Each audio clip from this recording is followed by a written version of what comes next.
ils ne sont pas d'accord avec Macron. Nous fait une décision unilatérale.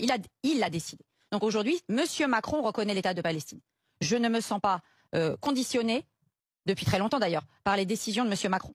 Si demain, il y avait eu, ou si hier plutôt, il y avait eu un vote et un débat à l'Assemblée nationale, il n'y avait pas de reconnaissance de l'État palestinien. Parce que c'est une minorité de l'Assemblée qui l'aurait suivi. Son groupe Renaissance ne l'aurait pas suivi, LR ne l'aurait pas suivi, RN non plus, et je pense même que peut-être une partie des socialistes ne l'aurait pas suivi. Donc, voilà, c'est le narcissisme de M. Macron. Il a toujours besoin d'être au centre de l'attention, dans sa vie, dans sa profession, dans tout.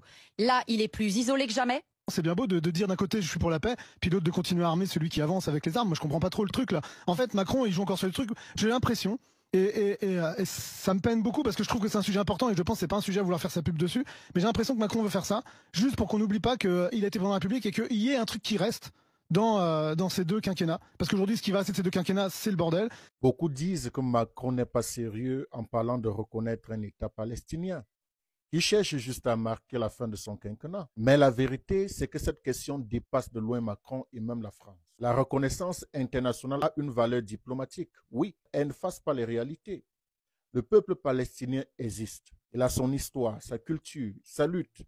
Que la France, les États-Unis ou d'autres reconnaissent ou pas, ce peuple continuera d'exister. C'est la même chose avec Israël. Certains pays refusent de l'appeler État et parlent d'entité. Mais qu'on le veuille ou non, Israël existe et continuera d'exister. En fait, les reconnaissances officielles ne sont que des positions politiques. Elles ne créent pas un peuple et elles ne l'effacent pas non plus. Et c'est là toute l'hypocrisie du débat. On agit comme si la vie d'une nation dépendait d'un tampon diplomatique, alors que la réalité est beaucoup plus forte que les discours.